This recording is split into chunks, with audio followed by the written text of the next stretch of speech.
The last promise I made to my wife Carol before she passed was that I would build her dream house by the ocean.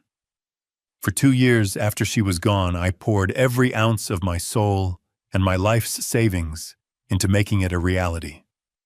The $3 million home sitting on the La Jolla coastline wasn't just a property. It was a monument to a lifetime of love, a sanctuary of memory.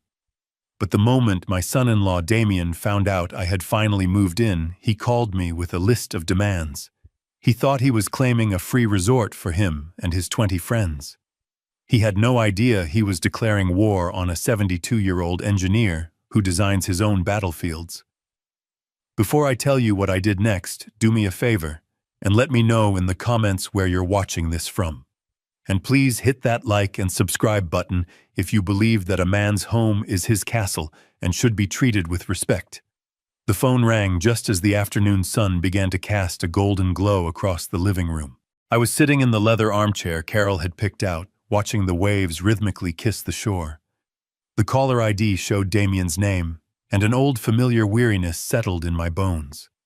I answered and put him on speaker, a habit I'd developed to keep my hands free. "Listen up, old man, and listen good." His voice boomed from the small speaker, completely devoid of any greeting. "We're on our way to you. There'll be about 20 of us. Get the beds ready, towels, slippers, and food. We're staying for 3 weeks. I remained silent, my knuckles turning white as I gripped the armrests. Each demand was a hammer blow against the peaceful quiet of my home. 20 people. 3 weeks. It was an invasion, not a visit. He wasn't finished. His tone was impatient, as if he was speaking to a slow-witted employee. "We'll be there in 50 minutes, so hurry up, old man." That phrase, "old man," was delivered with a special kind of condescending punch. It was meant to put me in my place. I looked around the room, and it was as if Carol was right there with me. My gaze fell on the grand piano in the corner, where her sheet music still rested untouched. I saw the spot by the large glass doors, where we used to dance on summer evenings, and the oil painting of the stormy sea that she had fallen in love with at a local art gallery. Every single object in this house was a chapter of our story, and Damien, the man who had married my daughter Olivia, was about to storm in with his noisy, disrespectful friends and turn this sacred space into a frat house. The anger I expected didn't come. Instead, a chilling clarity settled over me. It was the same feeling I used to get on a construction site when I saw a critical flaw in the structural plans, a calm, focused resolve to correct the problem before the entire thing came crashing down. "Damien," I said, my voice was perfectly even, betraying none of the storm brewing inside me. "Are you sure that's a good idea?" "A good idea? Of course it is," he scoffed loudly. "It's a family house, isn't it? You're not just going to rattle around in that huge mansion all by yourself, are you? We're coming to liven the place up for you." A small cold smile touched my lips, a smile he couldn't see. He was right about one thing. Things were about to get very lively, just not in the way he imagined. "All right, Damien," I replied, my tone deceptively mild. "Come on over. I'll get everything prepared." I ended the call before he could say another word. I didn't get up, I didn't shout. I just sat there letting the silence of the house wash over me again. He didn't understand. To him, this house was just its monetary value, its square footage, its prime location. He didn't see the hours I'd spent with the architect making sure the master bedroom window perfectly framed the sunrise just as Carol had always wanted. He didn't see the garden where I had planted her favorite flowers, the white roses and lavender that now bloomed in her memory. He saw me not as his father-in-law, the man who walked his wife down the aisle, but as a groundskeeper, a concierge, an old man. For a moment my heart ached for Olivia. She was a sweet girl, but she was weak, easily bulldozed by her husband's loud and aggressive personality. I knew she would be swept along in his wake, too timid to stand up to him, too afraid to defend her own father. But my love for her couldn't excuse this level of disrespect. Carol had taught me that love without boundaries isn't love at all. It's permission to be mistreated. and Damien had just stepped over a boundary that was etched in stone.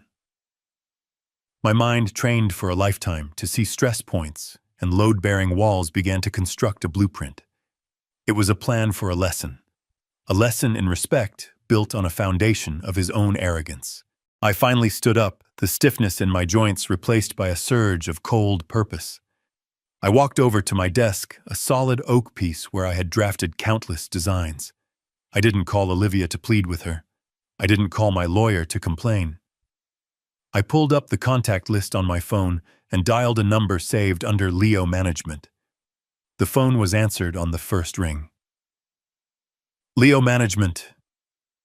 How can I help you, Mr. Miller? The voice was crisp, efficient. Hello, Leo? I said, my voice steady and clear. I have a unique rental opportunity for you. High-end clientele. It requires absolute privacy.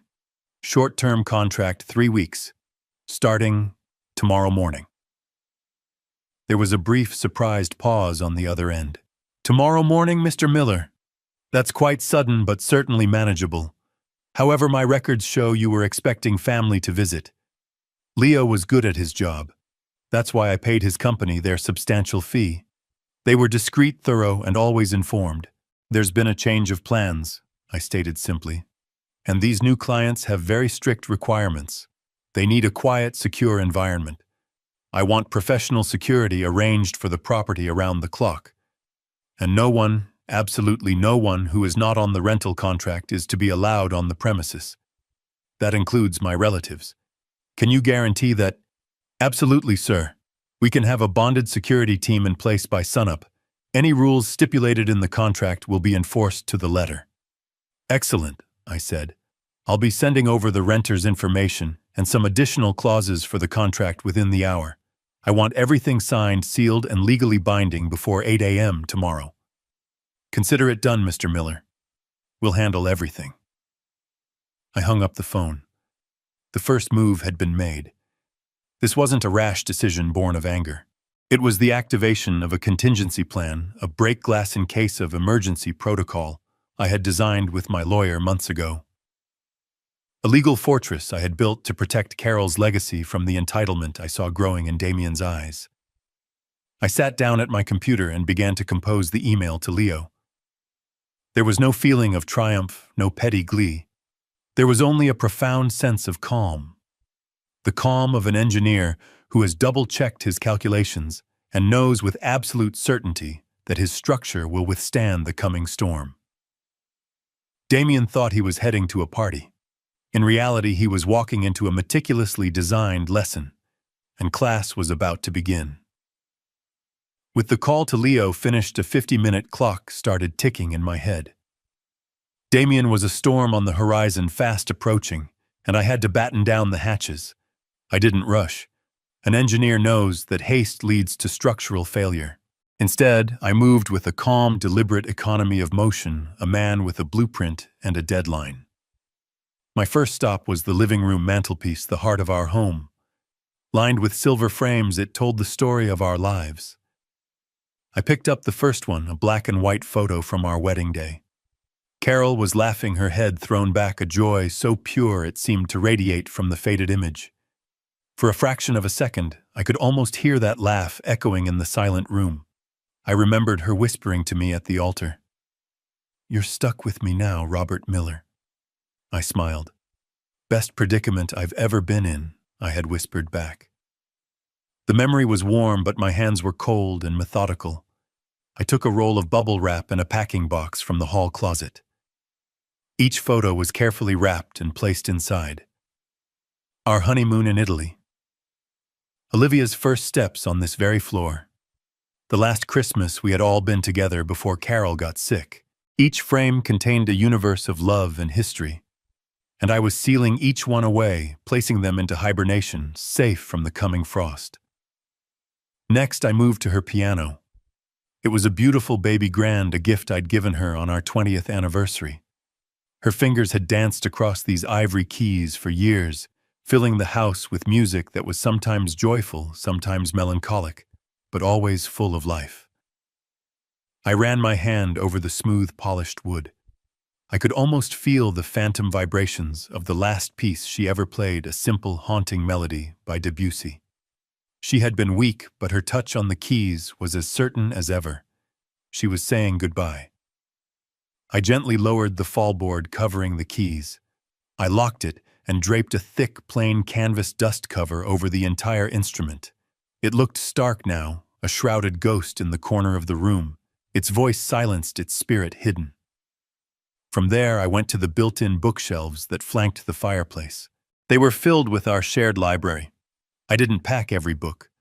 That would be impractical and unnecessary. My mission wasn't to empty the house, it was to remove its soul. I scanned the shelves, my eyes finding the worn spines of our favorites. I pulled out a collection of Robert Frost poems. Tucked inside the front cover was a note written in Carol's elegant script. My dearest Robert. It read, "Thank you for taking the road less traveled by. It has made all the difference. All my love, C." I closed the book, the ache in my chest, a familiar friend. I packed that book and a dozen others like it, the ones with inscriptions, the ones we read aloud to each other on rainy nights. In their place, I left behind the generic hardcovers, the ones people buy for decoration. The shelves still looked full, but now they were just furniture. With 3 boxes now filled with the most potent pieces of our life, I carried them one by one down to the basement. At the far end of the finished space behind a plain wooden door was my sanctum sanctorum. I punched a 7-digit code into a keypad, and a series of heavy deadbolts retracted with a satisfying clunk. I pulled open the heavy insulated steel door. This was my vault. I designed and built it myself when we first constructed the house. I remembered the conversation with Carol vividly. We were standing on the empty plot of land, the ocean breeze whipping her hair across her face. "It's beautiful, Robert, but it's so close to the water," she'd said, a flicker of worry in her eyes. "What about the storms?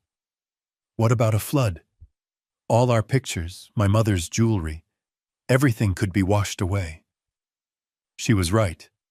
An engineer deals in probabilities, and living on the coast meant the probability of a major storm was never zero. So I over-engineered a solution. A 10 by 10 foot room with reinforced concrete walls, a dedicated climate control system to fight humidity, and a door that could withstand a Category 5 hurricane. "It's a storm cellar for our hearts," she had called it, her eyes shining with relief and love. The irony was not lost on me now. I had built this vault to protect our memories from a storm of wind and water. Now I was using it to protect them from a storm of arrogance and disrespect, a storm that was in a way family. I placed the boxes neatly on a metal shelf inside next to Carol's jewelry box and a few other heirlooms. I took one last look, then closed the heavy door, the deadbolt sliding home with a sound of finality. Carol was safe. My work wasn't done. I went upstairs to the master bedroom. I stripped our bed of the beautiful quilt Carol had spent a year making. In its place, I put a plain, thin white comforter. I did the same for the guest rooms, replacing the warm, welcoming bedding with sterile hotel-grade linens. I went into the bathrooms, removing the plush, color-coordinated towels and the lavender-scented soaps Carol loved. I replaced them with stacks of cheap, scratchy white towels and generic bars of soap still in their paper wrappers. I worked without stopping, my actions precise and efficient. The house was being transformed. It was being neutralized. The warmth was being systematically extracted, leaving behind a clean, functional, but utterly cold shell. It was becoming a house, but it was no longer a home. I finished my work and stood in the center of the living room. The clock on the wall showed that 48 minutes had passed. I looked around. The photos were gone. The piano was shrouded. The warmth had been locked away in the basement. The stage was set. It was a perfect imitation of a luxury rental property devoid of personality or history. It was a beautiful body without a soul. Just then I heard it, the low rumble of multiple engines turning onto my long gravel driveway. They were here. The storm had arrived. and I, the engineer, stood calmly in the quiet eye of my own creation, perfectly prepared. My work inside the house was far from over. Before Damien's arrival, there was one more critical piece of the plan to confirm. At precisely 3 o'clock, a sleek, dark sedan pulled into my driveway. A woman with sharp, intelligent eyes and a no-nonsense demeanor stepped out. This was Evelyn Reed, my lawyer for the past 15 years. I had called her right after my conversation with Leo. She didn't come to my house to offer condolences or to talk about the weather. She came here to review the final details of a war I was about to wage. I led her into my study where a thick binder of documents was already laid out on my polished oak desk. She gave me a knowing look, a mixture of professional sympathy and steely resolve. "Robert," she began, her voice calm and measured, "are you certain you want to proceed with this? Once we set this in motion, there's no turning back." I met her gaze without flinching. "He called me Old Man Evelyn, and he's bringing an army to desecrate my wife's home. There is nothing left to consider." Evelyn nodded, her expression shifting from concern to pure business. She sat down opposite me and opened the binder. "Very well," she said. "Let's review the structure one last time just to ensure there are no vulnerabilities." She pointed to the first page, the title of which read, "The Carroll Miller Family Trust." "As we established 2 years ago," she began, her voice taking on the precise cadence of a legal expert, "this $3 million property is not owned by you, Robert Miller, the individual. It is owned by this trust. You are the sole trustee. This is the most important legal fact in our arsenal." I nodded. It had been my idea, a way to protect the house from unforeseen liabilities, but Evelyn had been the one to craft it into an ironclad fortress.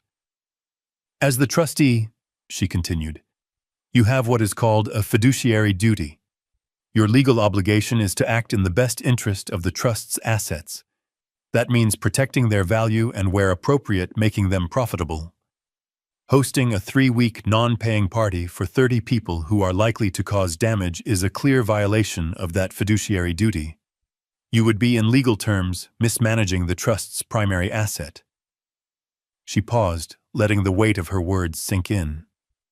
"Conversely," she added, "renting the property to a vetted high-paying client for $120,000 is a perfect example of fulfilling your fiduciary duty. Any court in the country would see this as a responsible, prudent decision by a trustee." The legal justification was perfect.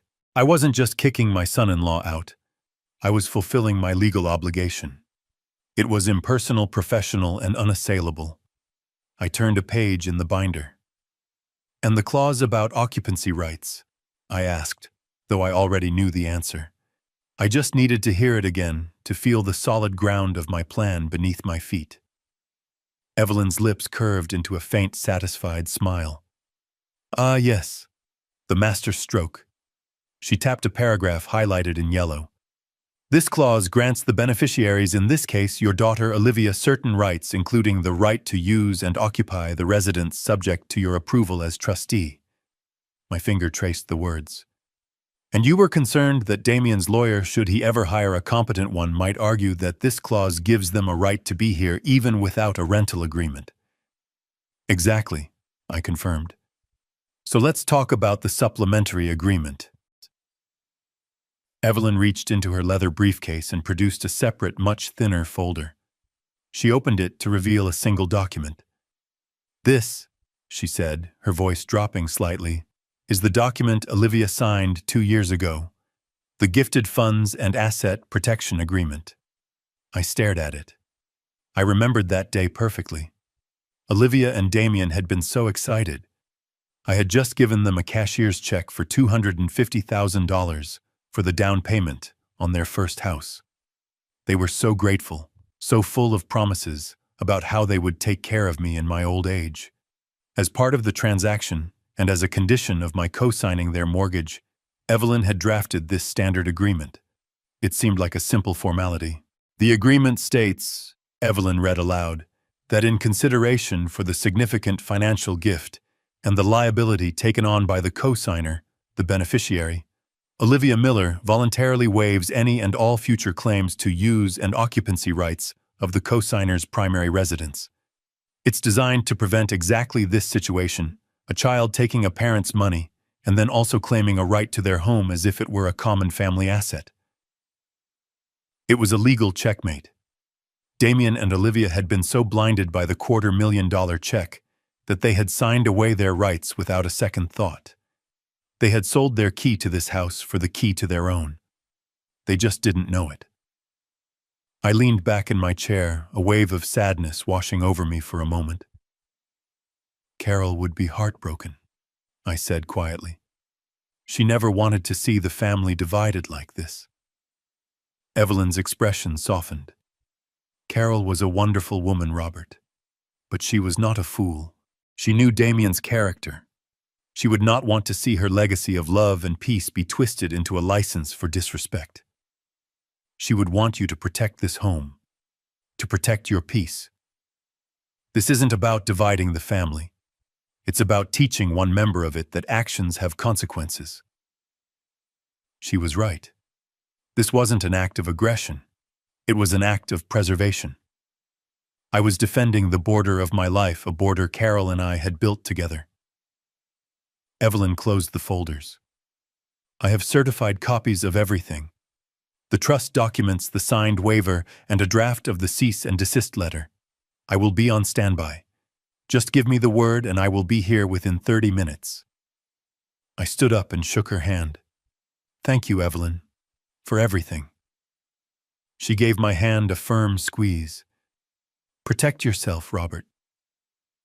As I watched her car pull away, I felt a sense of grim finality. The legal trap was set. Every spring was coiled, every gear was in place. All that was left was for the mouse to take the bait. Just as I was about to put my phone away, it buzzed in my hand. It was Olivia, my daughter. My heart gave a small, painful lurch. A part of me, the father in me, had been hoping she would call, that she would have the strength and the decency to apologize for her husband's behavior. This was her chance, a final off-ramp before the collision I had so carefully engineered.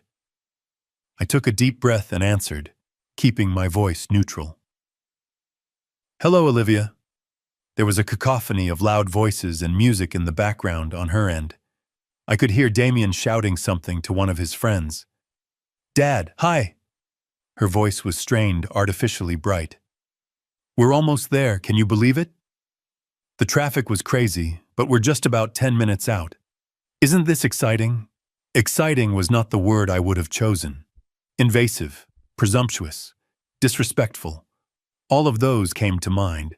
I'm aware of your estimated time of arrival. Olivia, I said calmly. There was a brief, awkward silence on her end. Oh, okay. Well, I just wanted to, call ahead. She was fumbling for words, and I knew why. She felt guilty. Good. Guilt was the seed of conscience.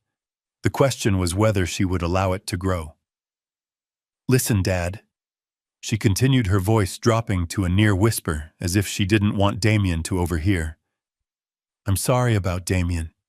He gets a little over the top when he's excited. He's just really looking forward to this trip, to showing his friends the new house. She was making excuses for him, as she always did, smoothing things over, avoiding the conflict, pretending his arrogance was just boyish enthusiasm. I remembered when she was 12 years old. A boy in her class had been bullying a smaller kid, and Olivia, all of 4'10" of her, had stepped right in between them and told the bully to back off. She had a spine back then. I wondered what had happened to it. I suspected it had been slowly eroded away by years of placating a man like Damien. It's not about excitement, Olivia, I said, my voice soft but firm. It's about respect. This is my home. It is your mother's home. I let the words hang in the air. I had given her an opening, a chance to agree, to say, I know, Dad, and I'll talk to him. It was a lifeline I was extending across a growing chasm. She didn't take it. Instead, I heard her sigh, a sound of pure exasperation, as if I were the one being difficult. Dad, please don't start. Can we just have a nice vacation? It's only for a few weeks. It's not a big deal. We just want to spend some time with you in the new house. The lie was so blatant, so transparent, it was almost insulting. They didn't want to spend time with me. They wanted to use my house as a backdrop for their party. They wanted the status that came with it. I was just the inconvenient innkeeper they had to tolerate to get the free lodging. Olivia, I said, and this time my voice had a touch of steel in it. This house has rules. They are my rules. They are rules of respect for the memory of your mother. Do you and Damien understand that? I was giving her one last chance to see the precipice she was walking towards, to understand that this was not a negotiation. She didn't get it. Or perhaps she didn't want to. Avoiding conflict with her husband was more important to her than respecting her father. Oh my God. Dad, fine rules. Whatever, we'll be on our best behavior, okay? Gosh, I have to go. Damien is calling me. We're pulling up now. See you in a minute. And with that, she hung up. She didn't say, I love you. She didn't say, I understand. She said, whatever. That one word was the sound of a door slamming shut.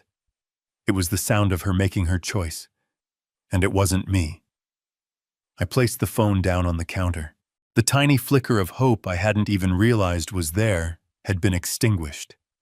I felt a strange sense of peace.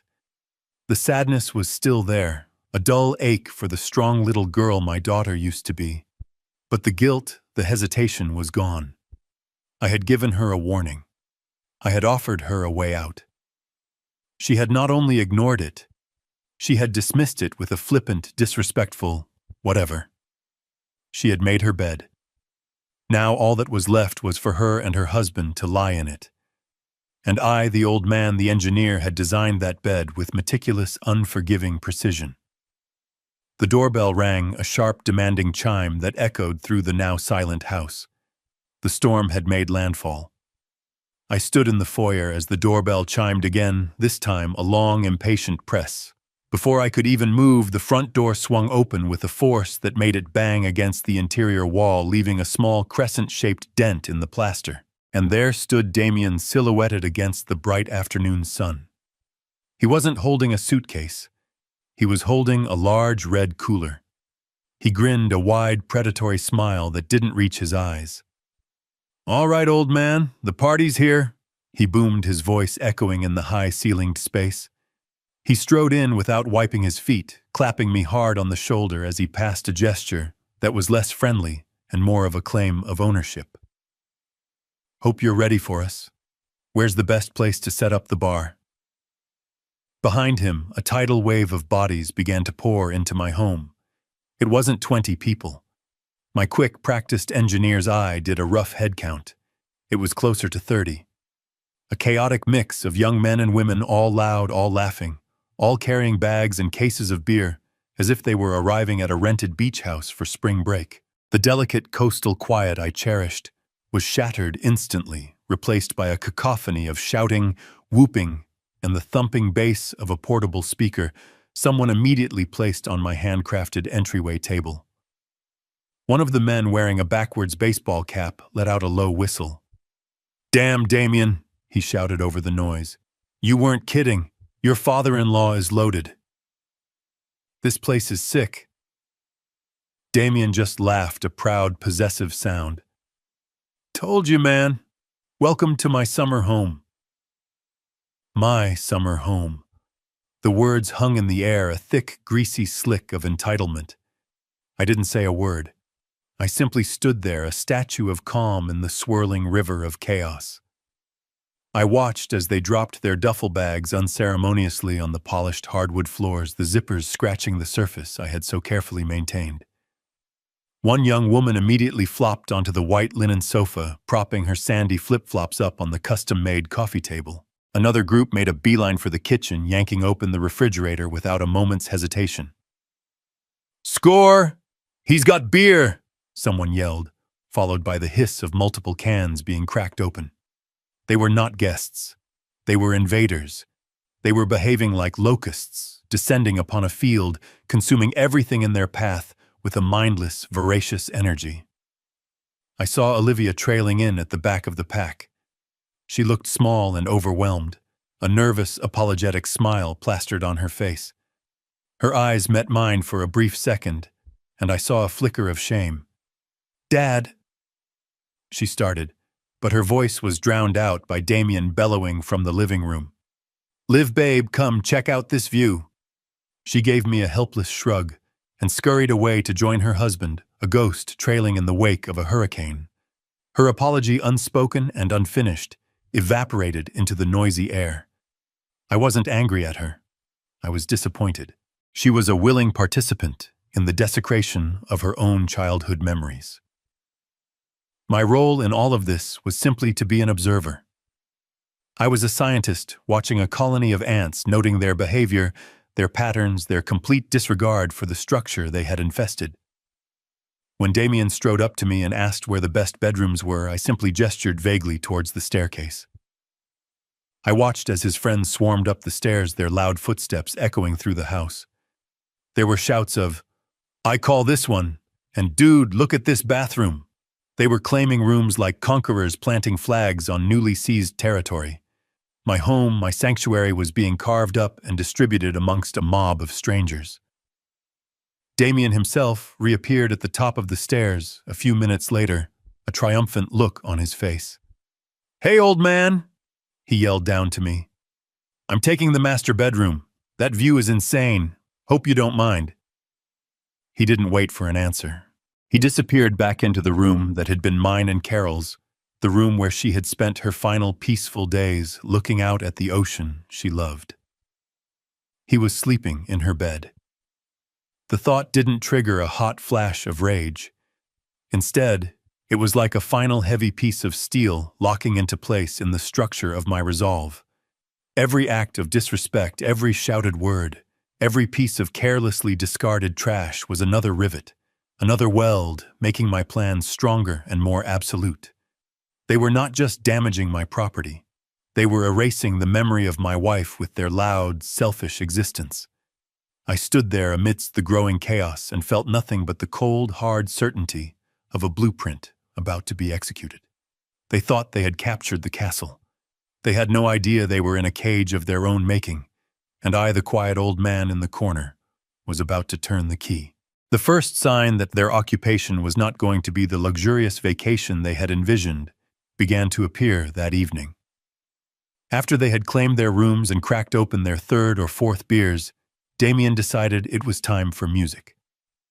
He swaggered over to the state-of-the-art integrated sound system I had installed, a system that could make the entire house vibrate with crystal-clear audio. I had watched him brag about it to his friends. "Wait till you hear this thing," he'd said with a smug grin. Old man went all out. He tapped at the wall-mounted control panel, his brow furrowed in concentration. Nothing happened. He tried again. Silence. One of his friends, a lanky kid with a sarcastic smirk, chimed in. "Having trouble there, D? Maybe you need to call tech support." Damien's jaw tightened. "Shut up, man. It's probably just a setting."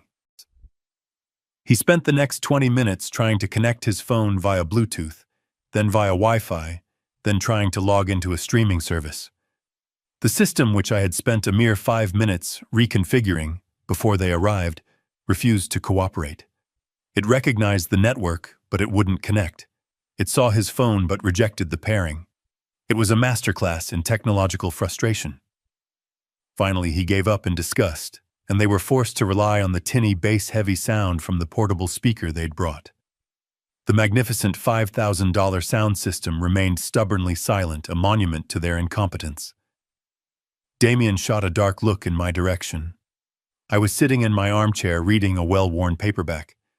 I simply looked up, gave him a helpless shrug, and said, "Oh, that newfangled thing, I never can get it to work right. Too many buttons for an old man like me." The next challenge was the Wi-Fi.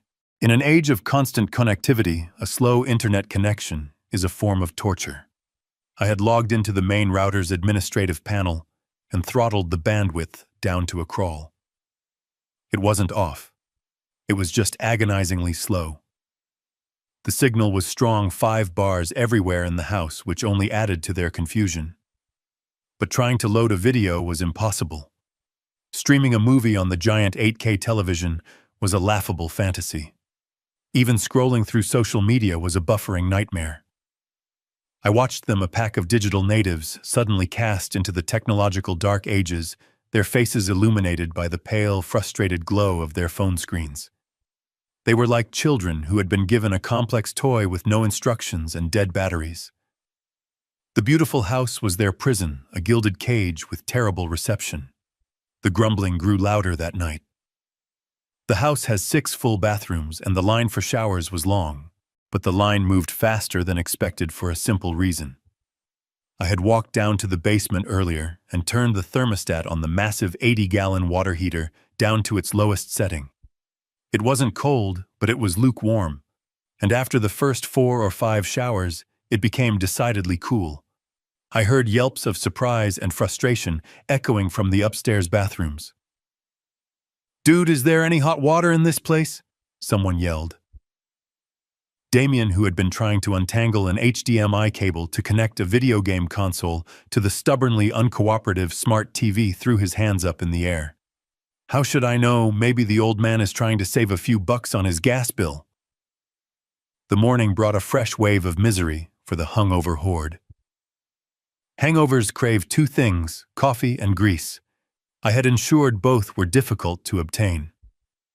The gourmet Italian espresso machine, a beautiful chrome beast that could produce a perfect cappuccino, was flashing a small, insistent red light. The display read in crisp digital letters, "Descal cycle required." Without the proper cleaning solution, which I had conveniently hidden, the machine refused to do anything. I had, however, left out a small, cheap drip coffee maker and a can of generic coffee. The disappointment on their faces, as they sipped the bitter, watery brew, was a small, quiet victory. The high-tech induction stove in the kitchen was similarly uncooperative, its touch controls refusing to respond to their greasy fingers. Through all of this, I remained a placid, unbothered island of tranquility. While they struggled with the coffee machine, I was on the patio, drinking a simple cup of tea I had brewed on a small hot plate. While they cursed at the buffering symbols on their phones, I was reading my book, turning the physical pages with a quiet rustle. My analog piece was a stark, deliberate contrast to their digital hell. Every time one of them approached me with a new complaint, I would offer a look of grandfatherly confusion and some useless advice. "The Wi-Fi, oh dear. Did you try turning it off and on again?" I'd say. "The stove, sometimes you have to have just the right pan on it. It's very particular." My feigned helplessness was my shield and my sword. I was the ghost in the machine, the subtle saboteur, whose work was invisible but whose effects were maddeningly present. Damien's frustration was a pressure cooker, and I was just gently turning up the heat. He was the host of this grand party, but he couldn't prevent any of the promised luxuries. His friends had started to tease him, their jokes laced with a growing edge of genuine annoyance. "Some palace you got us D," one of them said as he gnawed on a piece of burnt toast. "I had better Wi-Fi at my dorm." Damien's face flushed with a dark, angry red. His ego, the most fragile thing about him, was taking a beating. The house was supposed to be his trophy, a symbol of his power and influence. Instead, it was making him look like a fool. He stood up from the table, his chair scraping loudly against the floor. He needed to reassert his dominance. He needed to find something, anything in this cursed house that he could control. And as he began to storm through the living room, his angry eyes scanning for a new target, I knew that the final critical mistake was not far away.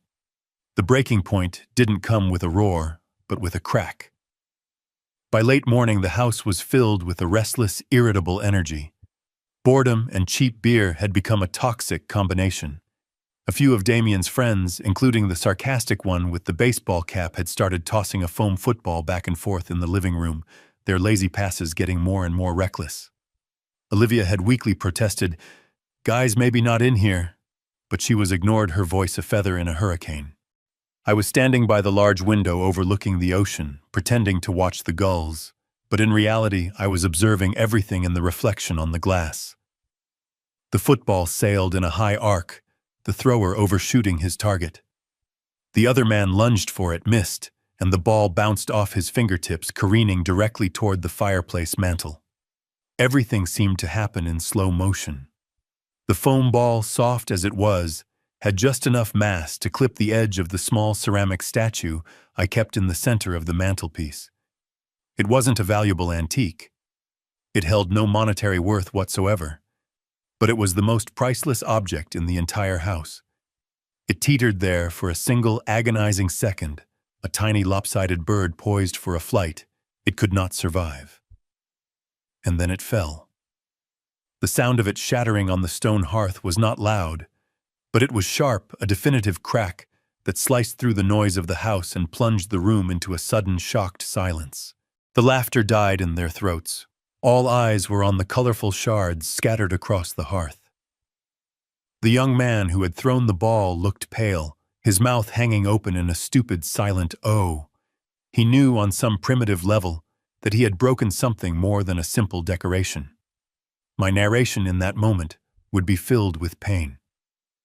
I would tell the audience what that statue was. It was the first and only piece of pottery my Carol had ever made. I remembered the day she brought it home from the community art class she'd joined on a whim. Her hands were covered in dried clay, her face smudged, but her eyes were shining with the pure, unadulterated pride of a child.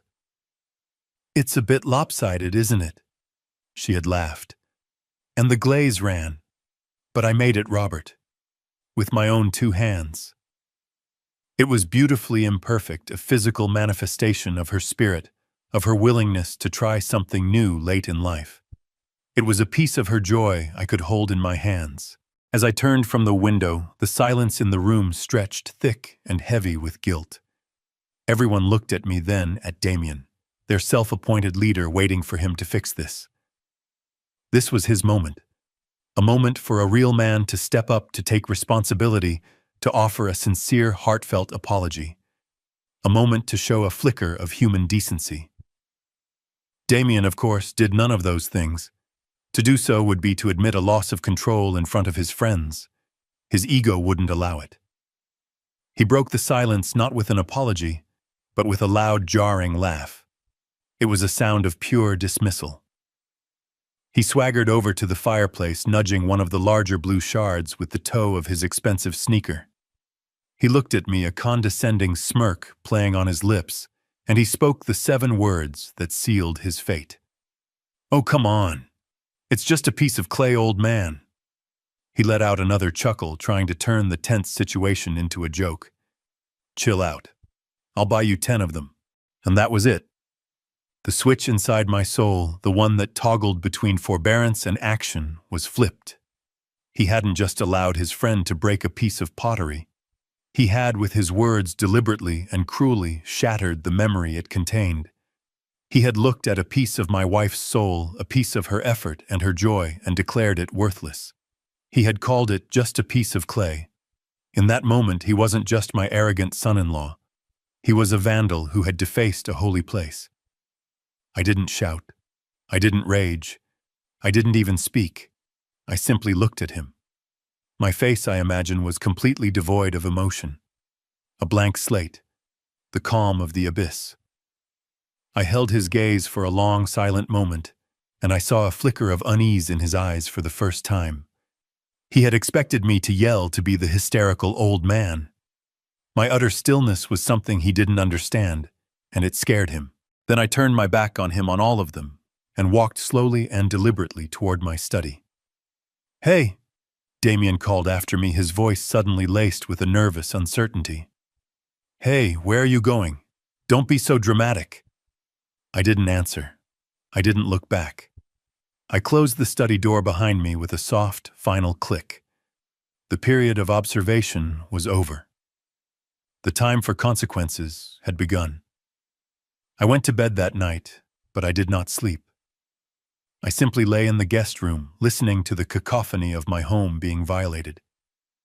The party finally died down in the early hours of the morning, replaced by the sounds of drunken snoring from multiple rooms.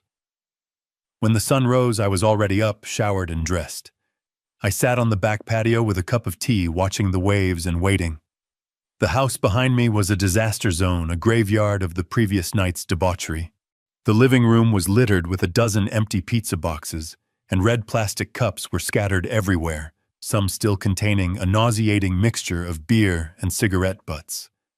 A sticky puddle of something was drying on the hardwood floor near the kitchen, and a single sad-looking sock lay abandoned on a lampshade. The first of Damien's friends shambled out of a bedroom around 9 o'clock, a bleary-eyed young man wearing nothing but wrinkled basketball shorts. He grunted, scratched his stomach, and made his way toward the kitchen, presumably in search of water. But he stopped dead in the entryway, his mouth falling slightly ajar. He blinked several times as if trying to clear a particularly stubborn, hangover-induced fog from his brain. Standing serenely in the middle of the chaotic living room were 4 people who did not belong. A man, a woman, and 2 children, all impeccably dressed. The man, who I knew to be Mr. Tanaka, wore crisp linen trousers and a perfectly ironed white shirt. His wife wore an elegant flowing sundress, and their 2 children, a boy and a girl, stood quietly by their side, looking as if they had just stepped out of a high-end clothing catalog. Next to them stood Leo, my property manager, in a sharp navy suit, holding a leather-bound portfolio. It was as if a page from a minimalist design magazine had been dropped into the middle of a landfill. The contrast was so extreme, so jarring, it felt completely surreal. The Tanaka family surveyed the scene of destruction, not with disgust or anger, but with a look of calm, detached neutrality. Mr. Tanaka's eyes swept over the mountains of trash, his expression unreadable. Mrs. Tanaka noticed Damien's bewildered friend staring at them.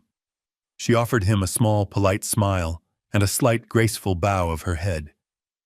The gesture was so out of place in the squalor of the room that it seemed to break the young man's brain. He just stared, unable to process what was happening. Slowly, more of the hungover horde began to emerge from the bedrooms, drawn by the unusual quiet. Each one had the same reaction. They would appear, see the mess, see the silent, elegant family, standing in the middle of it, and just stop utterly confused. The usual morning grumbling was replaced by hushed, frantic whispers. "Who the hell are they? Is this like the old man's family? Why are they dressed like that?" The atmosphere in the room grew thick with unspoken questions and a bizarre, silent tension. The party-goers who had acted with such boisterous ownership just hours before now seemed like what they were, unwelcome intruders. They huddled together in small, confused groups, their bravado completely gone. The Tanakas, meanwhile, paid them almost no mind. Guided by Leo, they began a slow, deliberate tour of the main floor. They spoke to each other in quiet, fluent Japanese, their voices a soft murmur against the backdrop of stunned silence.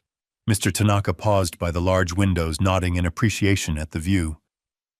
Mrs. Tanaka ran a delicate hand over the marble countertop in the kitchen, carefully avoiding a sticky patch of spilled soda. Their politeness was a weapon so foreign to this environment that it was completely disarming. They weren't just guests. They were observers, assessors, and their very presence was a judgment on the chaos surrounding them. The strange standoff lasted for another 10 minutes before the king of this squalid castle finally made his appearance. Damien came down the stairs yawning and stretching, a look of smug satisfaction on his face. He clearly expected to be greeted by the adoring cheers of his friends. Instead, he was met with a room full of tense, confused faces, all staring at the strangers by the kitchen. He followed their gaze, and his face instantly transformed from smugness to pure aggressive rage. His eyes narrowed, and he stomped the rest of the way down the stairs, placing himself directly in the path of Leo and the Tanakas. He puffed out his chest, the picture of violated masculinity. The surreal quiet was about to be shattered. "Who the hell are you people?" He snarled, his voice a low, threatening growl. "And what are you doing in my father-in-law's house?" Damien's voice, raw and aggressive, echoed in the suddenly silent room. "Who the hell are you people, and what are you doing in my father-in-law's house?" His friends, who had been huddled in confused groups, seemed to rally behind his aggression. He was their leader, reasserting his dominance. Mr. Tanaka did not flinch. His expression remained one of serene neutrality. Before I could speak, Leo took a deliberate step forward, placing himself between Damien and the Tanaka family. He moved with an unhurried professional grace that made Damien's puffed-up posturing look childish. "Good morning, Mr. Carter," Leo said, his voice perfectly modulated, calm and clear. "My name is Leo from Leo Management, and this is Mr. and Mrs. Tanaka and their children." He gestured gracefully toward the family. Damien scoffed a harsh, ugly sound. "I don't care who you are. I asked what you're doing here. This is a private family vacation, so I suggest you take your little tour group and get out." Leo's expression did not change. He was the very picture of professional composure. "I'm afraid there's been a misunderstanding," he said smoothly. "This isn't a tour. Mr. and Mrs. Tanaka are the new short-term tenants of this property." The word tenants hung in the air, a grenade with the pin pulled. For a moment, Damien just stared, his brain struggling to process the information. Then he threw his head back and laughed, a loud, forced sound meant to show his friends he was in control. "Tenants? You're kidding me, right? Tenants? This is my family's house, you idiot. The old man invited us here himself." He jabbed a thumb in my direction. "So take your fake paperwork and your fake family and get the hell out of here before I call the cops." Leo didn't even blink. He simply opened the leather portfolio he was holding. "The paperwork, I assure you, is very real, Mr. Carter," he said, his voice still infuriatingly calm. He produced a multi-page document with a formal cover sheet. "This is a legally binding rental agreement signed and executed this morning. The Tanaka family has rented this property for a period of 3 weeks for an agreed-upon sum of $120,000. The number hit the room like a physical blow. $120,000. The whispers among Damien's friends started immediately. The entire dynamic shifted. This wasn't some silly misunderstanding anymore. It was serious. Damien's face went from red to a deep mottled purple. The laughter was gone, replaced by a look of furious disbelief. He finally turned his full attention to me. "You!" he spat, his voice trembling with rage. "You did this, so you're trying to kick us out for them after you invited us." This was my cue. I had let Leo the professional lay the groundwork. Now it was time for me, the father-in-law, the engineer, to complete the demolition. I took a slow step forward, my calm a stark contrast to his explosive fury. "I'm not kicking you out, Damien," I said, my voice quiet but carrying across the room, "because you were never truly invited to stay. You invited yourselves. And more importantly, you made a critical error in your assumptions." He stared at me, his mouth opening and closing like a fish. "You see," I continued, "you seem to be under the impression that this is my house." A wave of confusion washed over his face. "Of course it's your house. What kind of stupid game are you playing?" "It's no game," I said. "Legally, this property is not owned by me, Robert Miller, the individual. It is owned by a legal entity. It is the primary asset of the Carroll Miller Family Trust." The words formal and clinical were like a foreign language to him. Fiduciary duty, trustee, asset. It was a battlefield he didn't know how to fight on. "Your mother's trust," Olivia whispered from the side of the room, her face pale. "Yes," I said, looking at my daughter for the first time. "A trust I established in her name to protect her legacy. And as the sole trustee, I have a fiduciary duty, a legal obligation, to protect the assets of that trust, to manage them responsibly." I let my gaze drift over the trashed living room, the empty beer cans, the discarded pizza boxes. Hosting a 3-week party for 30 people free of charge with the high potential for property damage is not responsible management, Damien. It is in fact legally negligent. I then looked toward the composed figures of the Tanaka family. Leasing the property for $120,000, however, is a very prudent and responsible act of management. It is my duty. The ground had completely vanished from under Damien's feet. He was a bull who had charged only to find himself in the middle of a deep, endless ocean. His usual tactics, bullying, shouting, physical intimidation, were useless against the cold, hard logic of the law. He sputtered, searching for a handhold. "This is insane, you can't do this. This is a family matter." He finally fell back on his last resort. He turned to his wife, his voice a desperate plea. "Olivia, tell your father he's gone crazy. He can't throw his own daughter out on the street." The power in the room didn't just shift. It shattered and reformed in an instant. Damien, the conquering hero, was now a sputtering, cornered child, pleading for his wife to fight a battle he had already lost. Everyone in the room, his friends, the Tanakas, Leo, all turned to look at my pale, trembling daughter. The choice was now hers. All eyes in the room fell upon my daughter. Olivia stood frozen, a deer caught in the headlights, trapped between the furious demands of her husband and the quiet, unyielding presence of her father. Damien, desperate and cornered, saw her as his only remaining weapon. "Liv, for God's sake, do something!" he yelled, his voice cracking. "It's your house too. Well, he can't do this to us." Olivia looked at me, her eyes wide with a mixture of fear and a dawning, horrified understanding. Her mouth opened, but before she could utter a single word, a new voice, crisp and confident, cut through the tense air. "Actually, she can't." The voice came from the front doorway. Standing there as if she had materialized out of thin air was Evelyn Reed. She was the picture of corporate power, dressed in a perfectly tailored gray suit, her leather briefcase held firmly in one hand.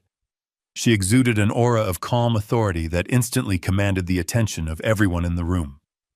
Her arrival was the final piece of my plan, the checkmate I had held in reserve. Leo gave her a subtle, professional nod. He had clearly called her the moment things had begun to escalate, just as we had arranged. Evelyn walked into the living room, her heels clicking purposefully on the hardwood floor. She didn't look at the mess. She didn't look at Damien's friends. Her sharp, intelligent gaze was fixed solely on Damien and Olivia. "I apologize for the intrusion," she said, though her tone suggested she was not sorry at all. "My name is Evelyn Reed.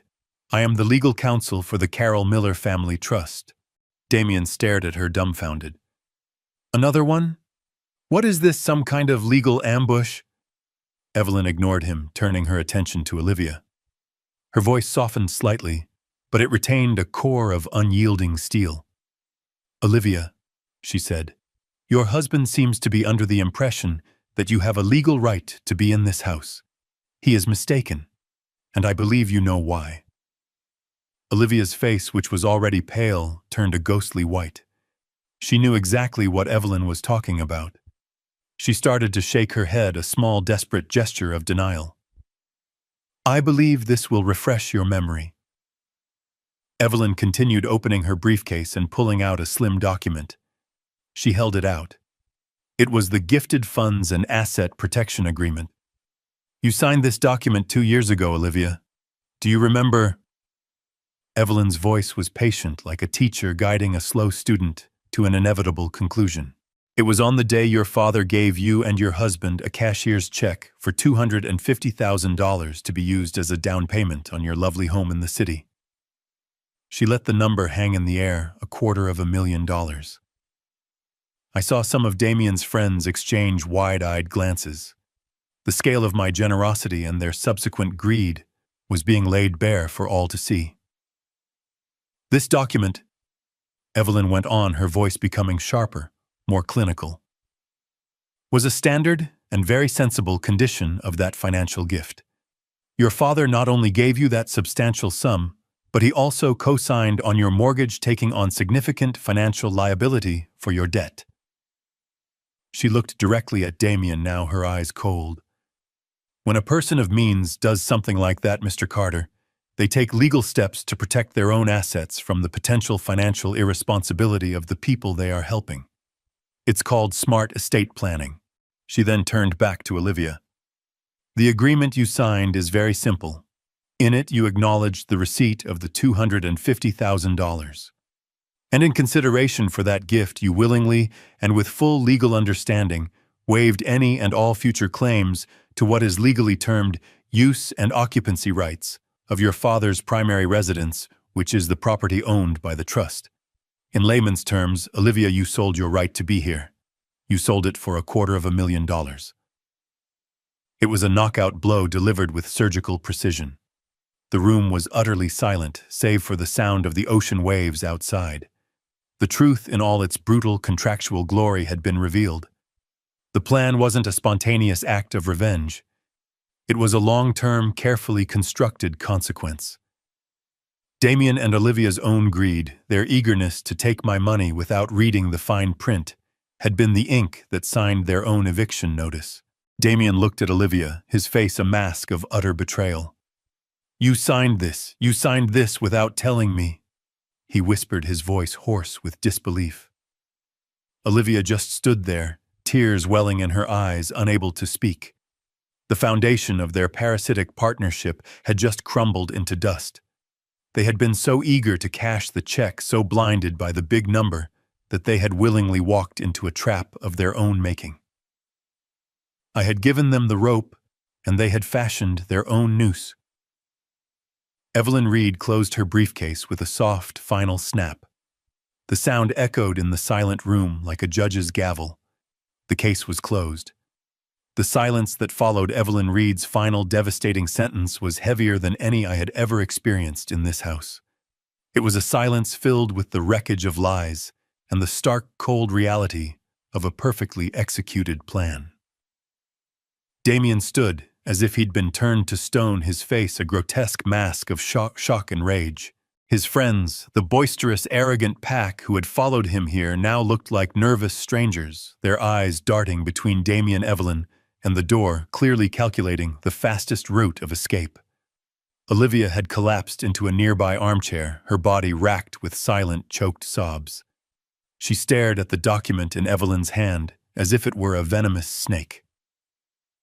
Just as Evelyn finished her sentence, as if on a silent, predetermined cue, two large men in simple dark suits stepped through the open front door. They were not police officers, and they weren't thuggish-looking bouncers. They moved with the quiet, imposing confidence of corporate security, the kind of men who protect executives and assets, not break up bar fights. Their presence was a calm, physical manifestation of the new reality. Leo, ever the professional, stepped forward. "Mr. Carter," he said, his voice leaving no room for argument. "This is our security detail. They are here to ensure a smooth and orderly transition for our new tenants. They will now escort you and your guests while you gather your belongings."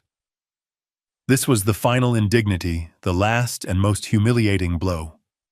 Damien, a man whose entire identity was built on bluster and dominance, was now to be supervised like a naughty schoolboy. He finally snapped out of his stupor, his face contorted in a last desperate burst of fury. "Escort me! You're not escorting me anywhere!" he roared, taking a step toward Leo. But one of the security men moved with surprising speed, placing himself effortlessly between them. He didn't touch Damien. He didn't have to. He was a wall of calm, immovable muscle. "Sir," the guard said, his voice deep and completely devoid of emotion, "we need you to gather your things now. Please do not make this difficult." His politeness was more intimidating than any threat could ever have been. It communicated that Damien was no longer a factor to be negotiated with. He was simply a task to be completed. His rage was a fire hose directed at a granite wall. It had no effect. He looked around at his friends, his eyes pleading for backup, for someone to join his rebellion. He found no allies. They were already scurrying toward the rooms they had claimed, hastily grabbing their bags, their faces a mixture of fear and embarrassment. They avoided his gaze, their loyalty as shallow as their respect. They were rats, and the ship was not only sinking, it was already at the bottom of the ocean. As the supervised pack-up began, a walk of shame conducted in near silence, my attention turned to Olivia. The chaos of her husband's eviction, was just background noise to the quiet, complete collapse happening in the armchair. The architecture of her denial had crumbled to dust, and she was left staring at the wreckage of her own choices. Her tears weren't for the lost vacation or the humiliation. They were tears of profound, soul-crushing realization. I could see it in her eyes as she looked from the signed waiver to her husband, being calmly herded out of the house like livestock, and finally to me. She was seeing the entire timeline in a flash, the $250,000 check she had so eagerly accepted, the legal document she had so carelessly signed, the countless times she had enabled Damien's disrespect, the final dismissive whatever on the phone. She saw that this wasn't a punishment her father had inflicted upon her. This was a consequence she had earned. She finally looked at me, her face streaked with tears, her voice a broken whisper. "I'm so sorry, Dad." She breathed the words barely audible. "I'm so sorry." It was the first honest thing she had said in years. Before I could respond, Damien was being herded toward the front door, his arms full of clothes he had hastily ripped from the closet. He stopped in front of Olivia's chair. "Liv, let's go," he demanded, his voice a pathetic attempt at its former authority. "Come on, we're leaving." Olivia didn't move. She just shook her head, burying her face in her hands, her sobs now audible. She wasn't going with him. The spell was broken. She saw him finally for what he was, not a strong, confident man, but a greedy, hollow child. His face fell. In that moment, he lost more than a free vacation. He lost his accomplice, his enabler, his wife. He was alone. The last of his friends' cars roared down the driveway, eager to escape the scene of their leader's downfall. The security guard stood by the door as Damien defeated threw his bags into his truck. The loud roar of his truck's engine was the sound of his final, pathetic retreat. He was leaving, and he was leaving alone. After the roar of Damien's truck faded into the distance, a profound quiet settled over the house. It felt as if the building itself was breathing a sigh of relief. Olivia remained in the armchair, her sobs having subsided into a series of quiet, hiccuping breaths. The security men had discreetly vanished. Leo and Evelyn were speaking in low tones by the door, handling the final logistics. I walked over to the kitchen, poured a glass of water, and brought it to my daughter. She took it with a trembling hand, her eyes red and swollen, avoiding my gaze. "I'm so sorry, Dad," she whispered again, her voice raw. I didn't see." I sat down in the chair opposite her, not to console her, but to finally speak the truth. "This was never about the house, Olivia," I said, my voice gentle but firm. "This house is just wood and glass and stone. This was about respect, for me and for the memory of your mother. A memory your husband and by extension, you treated like it was worthless." She flinched, but she didn't argue. She knew it was true. "I love you, Olivia." I continued, "You are my daughter. But love does not grant you a key to someone's soul. Respect is the price of entry. It is the rent you pay for the space you occupy in another person's life. Your husband paid nothing and expected to own everything. That is not how the world works." I stood up, leaving her with the choice. "My door is always open to you, my daughter," I said, my voice softening. "But you must be the one to walk through it. Alone. And you must bring with you the respect that you left behind." I then walked away, leaving her to sit with the weight of her future, a future she would now have to build for herself. Later that evening, the house was clean and quiet again. Leo's efficiency was remarkable. The wreckage of the party was gone, leaving no trace. I was on the back patio, the same spot where my ordeal had begun, watching the setting sun paint the sky in hues of orange and purple. The storm had passed. I felt a presence beside me and turned to see Mr. Tanaka, who had quietly joined me. We stood in a comfortable silence for a few moments. Two men from different worlds watching the day end. "It is a beautiful home," he said finally, his voice full of a quiet sincerity. Your wife, she must have been a woman of great spirit. I looked at the horizon, a small, genuine smile touching my lips for the first time that day. She was the best, I said. Everything I did today was to protect what she built here. Not the walls, but the feeling. Mr. Tanaka nodded, a look of deep understanding in his eyes. A house of wood and stone is a simple thing, he said wisely. But a home built from respect and memory, that is the true engineering. He was right. And as the last sliver of the sun disappeared below the ocean, I felt a profound sense of peace settle over me. The chaos was gone. The disrespect had been answered. My wife's legacy was safe. Order built, not with anger, but with foresight, and a father's fierce, quiet love had finally been restored. For years, I believed that maintaining family peace required me to tolerate disrespect in silence. This ordeal taught me a powerful lesson, true. Peace is not the absence of conflict, but the presence of clear, unshakable boundaries.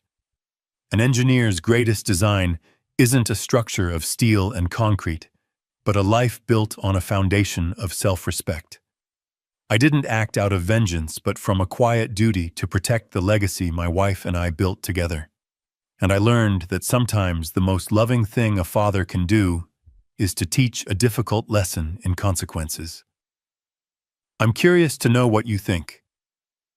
So please share your thoughts in the comments. What would you have done in my position?